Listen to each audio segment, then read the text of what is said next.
Vamos lá, quinta-feira e atenção, tem notícia importante. Você hoje não batalhará por ingressos.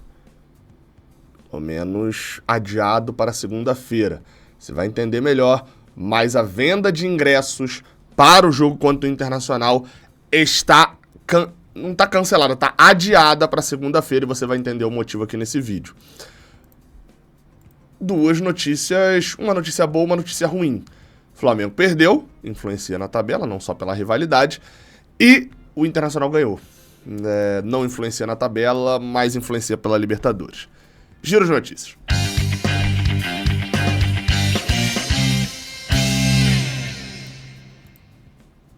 Seja bem-vindo, você guerreiro, você guerreira de todo o Brasil, de todo o mundo. Aqui é o canal Raiz Tricolor, sou Gabriel Amaral, sou jornalista e sou tricolor. Cara, vamos lá, a gente abre falando aqui sobre parcial de ingressos. A gente vai falar daqui a pouquinho de ingressos, né?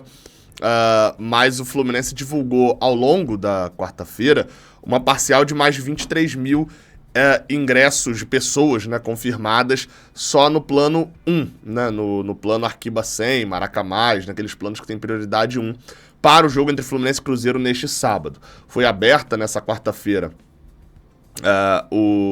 para o plano Arquiba 60, né, que tem a prioridade 2, 23 mil ingressos confirmados. É bom lembrar, o Fluminense agora só permite um ingresso por CPF, né? Tem alguns jogos ali, acho que um pouco mais pra frente, que o Fluminense vai permitir mais e tal, mas não como um benefício, né? Dito ali propriamente, mas sim como algo que pode ser entregue uma hora ou outra. 23 mil ingressos, abriu para Arquiba 60, Setor Sul já esgotado para o jogo contra o Cruzeiro. Acho que a maioria, então, absurda e comprou para o Setor Sul. Devemos ter ali os 30, 35 mil de sempre neste sábado lá no Maracanã. Dado que é sábado, ou seja, ainda tem 2, 3 dias de venda, e dado... perdão, esse jogo é do Fluminense e Cruzeiro. Falando sábado aqui, eu tô errado. Esse é o jogo de quarta que vem. Ih, então passa de 40 mil. É certeza. Eu tô falando que o sábado é o Vasco e Fluminense. É Fluminense e Cruzeiro. Lá na quarta-feira que vem, esse jogo passa de 40 mil tranquilamente. Vamos ver ali um público para compensar a perda de público jogando em volta redonda, né, na média de público. Outra notícia também desta quarta-feira é o bom resultado. Eu vou fazer o resumão da rodada, né? Normalmente já faço, mas é que nessa quarta-feira a gente teve 2 jogos que chamaram a nossa atenção. Um deles, obviamente, pela rivalidade sadia no campo, importante, e a possibilidade do Fluminense entrar no G4, né? O Flamengo perdeu, jogou em Cariacica, não jogou no Maracanã também, né? Teve um jogo fora do Maracanã. Jogou em Cariacica e fez o que o time carioca que joga em Cariacica e não tem as cores verde, branco e grená tem que fazer. Se ferrou. Jogou contra o Atlético Paranaense por lá, o Atlético Paranaense cheio de desfalque. Vitor Roque, Canóbio, Bento, enfim, uma série, Vidal, uma série de jogadores do Atlético Paranaense estava fora do jogo e foi 3-0 pro Atlético Paranaense. O Gabriel Barbosa foi expulso, enfim, um bom dia. Um dia feliz para a torcida do Fluminense. Kaká, aquele mesmo fez gol contra o Fluminense, fez. Alex Santana e Vitor Bueno fizeram 3-0. Isso é bom, além, obviamente, da rivalidade e tal. Isso é bom porque o Fluminense, ganhando o seu jogo no próximo sábado do Vasco, já entra no G4, na verdade, até com o 3-0, com uma questão ali de goleada, e o Flamengo tomou o 4-0 do Red Bull e etc. Com um empate contra o Vasco, o Fluminense já passa o Flamengo, porque vai ter o mesmo número de vitórias, o mesmo número de pontos, mas teria mais saldo de gols. Só que aí o Fluminense não fica vulnerável, porque o Bragantino não passa a gente. Então até com o empate a gente entra no G4 e passa o Flamengo. O outro resultado, esse que foi ruim, foi a vitória do Internacional contra o São Paulo. Você fala, pô, Gabriel, mas o Internacional tá em 10º, 29 pontos, pô, nem ameaça a gente. Pois é, mas era bom pra gente o Internacional preocupado com o Brasileirão. Caleri abriu o placar de pênalti, Fabrício Bustos, lateral direito, René, lateral esquerdo, chutaço do René, viraram o jogo pro Internacional. E aí, essa parte ruim, por quê? Quanto mais o Internacional ficar pra baixo, Ele chega, obviamente, ele vai se dedicar para uma semifinal de Libertadores, mas a gente viveu isso em 2009, né? Que a gente foi até a final da Sul-Americana, mas a gente sempre mas não podia poupar no Brasileirão, porque a gente estava desesperado com rebaixamento e tal. Se o Internacional fosse mantido nesse contexto de rebaixamento, acho que seria algo bom pro Fluminense. Venceram, estavam há 10 jogos quase sem vencer no Brasileirão. Venceram, estão em 10º e deram uma aliviada, né? Por mais que tenha sido um chutaço do René, pra mim foi falha do Rafael Cabral. Mas eu falo disso no resumão da rodada. Cara, então, falando em Internacional, tá aí na tela o comunicado do Fluminense sobre a venda de ingressos para o jogo contra o Internacional. A abertura da venda está prevista para meio-dia da próxima segunda-feira. Você falou, Gabriel, mas não era pra hoje? Sim. Era para ser hoje. O comunicado diz só que o Fluminense informa que está adiada a abertura da venda de ingressos para o jogo contra o Internacional, a ser realizado no dia 27 de setembro no Rio de Janeiro, devido a tratativas com autoridades estaduais relativas ao uso do e-ticket e carteirinha de sócio no acesso ao estádio Maracanã. E aí informa que a nova data de abertura é às 12 horas da próxima segunda-feira, dia 18 de setembro. Esse foi só o comunicado do Fluminense. E aí teve apuração. Apuração essa do Marcelo Neves, lá do GE. Globo.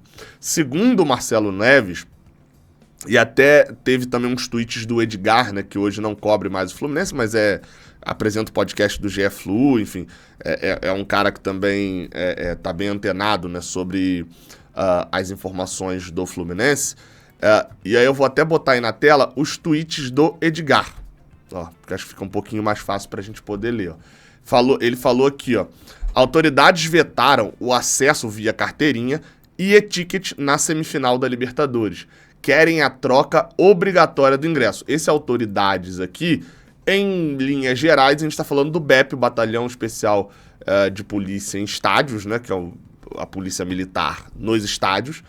Em suma é isso. Pode ter que ser que tenha outra autoridade, alguma coisa assim, mas em suma é o BEP. Querem a troca obrigatória do ingresso para seguir debatendo e tentando a liberação, o Flu adiou o início das vendas. E aí ele completa embaixo. O Fluminense quer mostrar que praticamente não tem registro de problemas com o acesso de nenhuma das duas formas, o e-ticket e a carteirinha de sócio. Na semifinal da Copa do Brasil de 2022 contra o Corinthians, aconteceu o mesmo veto, que resultou em quê? Em confusões diversas nos pontos de troca. Isso foi a fala do Edgar. Ou seja, o que o Fluminense fez? Adiou a abertura das vendas, inclusive pra galera do Inter e tal também, que de repente tá vindo aqui no canal pra poder tentar entender. O Fluminense adiou pra poder tentar um acordo com o BEP, ter uma nova reunião e explicar e falar, olha só, então, não deu merda em nenhum jogo grande. Esse jogo é igualzinho ao jogo contra o River.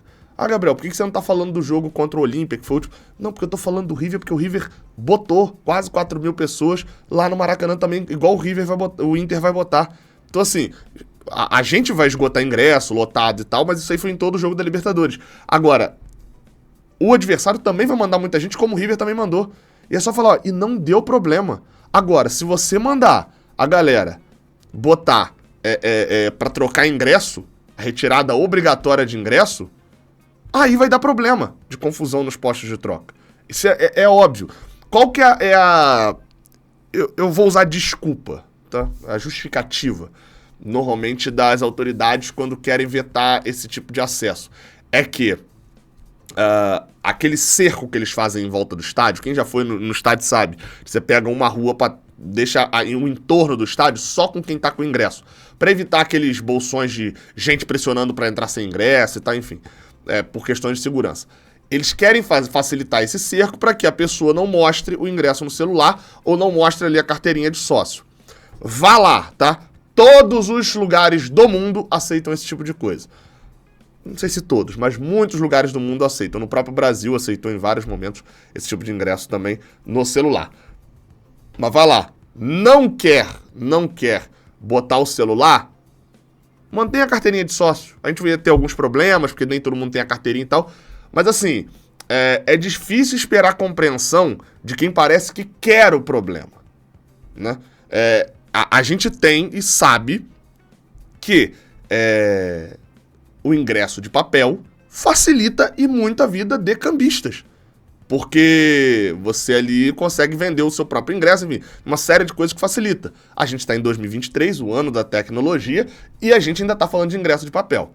Então, assim, parece que quer, entendeu? A impressão, óbvio que eu não estou afirmando nada aqui, eu não estou falando nada desse tipo de coisa, mas a impressão que passa é que quer facilitar a vida de tudo, entendeu? E dificultar a vida do torcedor. É uma semifinal de Libertadores, a Libertadores inteira, o Fluminense botou mais de 60 mil pessoas, e nesse jogo em que o Fluminense justamente também reduziu um ingresso só na carteirinha, querem aparecer, parece o STJD, né? Querendo aparecer, travando por isso. Assim, o Fluminense vai se reunir, vai tentar mudar. É uma coisa retrógrada, uma decisão retrógrada, bizarra. Vários tricolores ali se manifestaram. Até o Luizinho, né, o Luiz Felipe Freitas, que é tricolor lá da Cazé TV, ele até botou um tweet que faz de fato todo o sentido dentro dessa história. Aqui, ó, deixa eu botar aí na tela pra gente poder encerrar. Botou LF Freitas, né? Não é possível que as autoridades do Rio de Janeiro achem razoável as pessoas terem que retirar ingresso para um jogo de futebol em 2023. São os palhaços. No caso, a gente vai ser os palhaços, né? Só falando assim. E mais, o público será igual, ou um pouco maior, do que nos outros jogos da Libertadores. Qual o sentido? Enfim, é bizarro.